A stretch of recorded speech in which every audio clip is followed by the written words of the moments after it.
وابیو سنو تواڈے ابے دی خبر جس کے نام پہ آپ لوگ وابی ہیں، محمد بن عبد الوہاب المتوفا 1206 ہجری، ان کے 6 بیٹے تھے.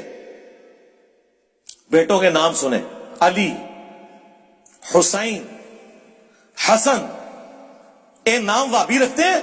عرب ملکوں میں آپ کے پاسپورٹ پہ محمد علی حسن حسین لکھا ہو نا، آپ کو سائڈ پہ کر لیتے ہیں. اور وابیوں کے ابا جان نے اپنے بیٹوں کے نام یہ رکھے ہوئے تھے. اے تسی کہڑے وابی ہو؟ یہ وابی وہ ہیں جو اینٹی شیعہ ہیں، سعودیہ کی فنڈنگ کے ساتھ اینٹی ایران ہے. یہ قرآن و سنت والے نہیں ہیں وابی. یہ وابیوں کے امام جن کے نام پہ وابی فرقہ بنا ہوا ہے، ان کا بیٹا ہے عبداللہ. اس نے کتاب لکھی سیرت الرسول، جو وہابی مفت تقسیم کرتے ہیں. PDF رکھا ہوا ہے، ہم نے بھی اپنی ویب سائٹ پہ رکھا ہوا ہے سیرت الرسول. اور یہ وہ کتاب ہے کہ الرحیق المختوم، جسے سعودیہ کا سب سے بڑا شاہ فیصل ایوارڈ جس کتاب کو سیرت کی ملا تھا نا، صفی الرحمان مبارک پوری رحمہ اللہ، کچھ عرصہ پہلے ہی فوت ہوئے ہیں، چند سال پہلے. اس کتاب میں اس کتاب کے حوالے ہیں. اس سے اندازہ لگائیں یہ کتنی بڑی کتاب ہے. سیرت کی پہلی کتاب ابن اسحاق نے لکھی، انس ابن مالک کے شاگرد. اسے مختصر کیا سیرت ابن ہشام نے رحمہ اللہ تعالی. اور پھر بعد میں اگر کوئی مختصر ہوئی ہے تو یہ ہے، وہ ہم نے اسٹال پہ رکھی ہوئی ہے، آپ لے بھی سکتے ہیں، نو پروفٹ نو لاس کے اوپر. اس میں آپ یہ ذرا سنیں کہ وہ کیا لکھتے ہیں. لکھتے ہیں کہ حضرت معاویہ رضی اللہ تعالیٰ عنہ نے اہل شام سمیت سیدنا علی کی بیعت نہیں کی، پھر ان کی صرف مخالفت ہی نہیں کی بلکہ ان پر قتل عثمان میں اعانت اور اس پر رضامندی کا الزام لگایا کہ عثمان کو علی نے مروایا، نعوذ باللہ. اور جس کے بیٹے حسن و حسین عثمان کے دروازے پر رضی اللہ تعالیٰ عنہ علیہ السلام کھڑے ہوں ان کی حفاظت کے لیے، ان کے اوپر الزام لگا رہے ہو. وہ کہتے ہیں الزام تو لگایا مگر اللہ نے سیدنا علی کو اس الزام سے بچا لیا. یہ میں نے کبھی کہا ہے؟ ان کا وابیوں کا ابا لکھ رہا ہے.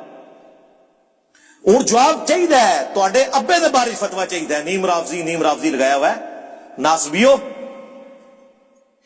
آدھی حدیث بتائیے جی مولا علی نے فرمایا میری وجہ سے 2 فرقے جہنم میں جائیں گے اور 2 گمراہ ہوں گے، ایک میری محبت میں غلوف کر کے، ایک میری دشمنی میں. محبت والے وہ جی رافضی تے دشمنی والے اللہ معافی دے ابا. ہاں وہ ساڈے شہزاد بھائی کہندے نے اپنی لینگویج وچ. انہوں نے ایک اہل حدیث کو کہا نا کہ یہ حدیث ہے، ویسے اس کی جو مرفوع حدیث ہے وہ ضعیف ہے لیکن موقوفاً درست ہے، مولا علی کا قول. تو اس نے کہا اچھا یہ محبت میں غلوف کرنے والے تو رافضی ہیں، تو یہ دشمنی میں غلوف کرنے والے کون ہیں؟ انہیں کہا اللہ معافی دے آپاں اسی اہل حدیث، اسی دیوبندی بریلوی، اسی سنی. یہ میرا گولڈن کوڈ یاد رکھیے گا. لا آج اور لے لو. یہ ہو ہی نہیں سکتا کہ دنیا میں کوئی شیعہ ہو اور اس کے اندر رافضیت نہ پائی جاتی ہو، اور یہ ہو ہی نہیں سکتا کہ دنیا میں کوئی سنی ہو اور اس میں ناسبیت نہ پائی جاتی ہو، الا یہ کہ اللہ کسی کو بچا لے، سنی اور شیعہ دونوں میں سے. اور الا یہ کہ وہ ہمارے ساتھ اٹیچ ہو. ہاں ادھر اللہ کے فضل سے بالکل جو جس کا توحید بھی قرآن کی بیان ہوگی، ایاک نعبد و ایاک نستعین. کوئی بابا نہیں، کوئی بزرگ نہیں، صرف اللہ مشکل کشا. اور اہل البیت کا بھی دفاع ہوگا. الحمدللہ غدیر خم پہ یہ پلیٹ فارم کھڑا ہے. پھر وہ آگے جا کے لکھتے ہیں وابیوں کے امام کہ سیدنا عمار کی شہادت کے بعد حضرت عمر بن عاص نے بھی لڑائی ترک کر دی اور بہت سے لوگوں نے ان کی پیروی کی. حضرت معاویہ نے ان سے پوچھا تم نے لڑائی کیوں چھوڑ دی؟ انہوں نے کہا ہم نے عمار کو قتل کر دیا اور میں نے خود رسول اللہ سے سنا تھا کہ عمار کو باغی جماعت قتل کرے گی، لہٰذا ہم تو باغی ہوئے. معاویہ بولے خاموش رہو، تم اونٹ کی طرح اپنے ہی پیشاب میں پھسل رہے ہو. ہاں یہ باتیں کرو گے تو میرے فوجی مجھے چھوڑ جائیں گے. میں نے تو اپنے فوجیوں کو کوئی اور ہی کہانی کروائی ہوئی ہے. اللہ اکبر. پھر اگلی بات وہ کہتے ہیں بچنے کے لیے، کیا ہم نے ان کو قتل کیا؟ ان کو تو علی اور ان کے ساتھیوں نے قتل کیا جنہوں نے لا کر ہمارے نیزوں کے درمیان پھینک دیا. جی یہ محدثین کہتے ہیں کہ پہلا بندہ جس نے اپنی غلطی کی اتنی باطل تعویل کی ہے نا وہ یہ بندہ ہے. اور یہ حدیث مسند احمد میں بھی موجود ہے، یہ وہاں سے انہوں نے نقل کیا ہے.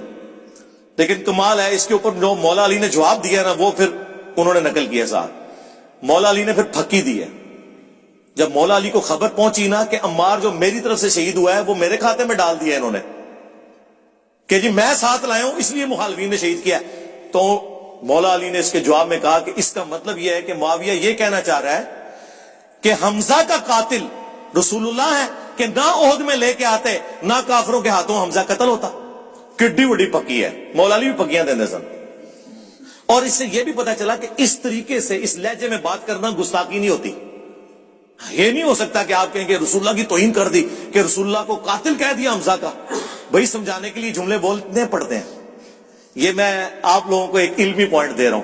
ویسے ایبسولوٹلی تو آپ نے کہنا تھا کہ حضرت علی نے یہ فرض کر لیا کہ قاتل حمزہ جو ہے رسول اللہ ہے. نہیں، سمجھانے کے لیے فرض کیا ہے جو قرآن میں آیا قل ان کان للرحمن ولد فانا اول العابدین. اے نبی تم فرماؤ اگر رحمان کا کوئی بیٹا ہوتا سب سے پہلے میں اسے پوج رہا ہوتا. تو اس کا کیا مطلب ہے کہ اللہ یہ کہنا چاہ رہا ہے میرا کوئی بیٹا ہے؟ نہیں، سمجھانے کے لیے. اسے کہا جاتا ہے تعلیق بالمحال. محال بات سے مثال ایسی بیان کرنا جو امپاسبل ہے. جیسا وہ امپاسبل ہے اس طرح یہ بھی امپاسبل ہے.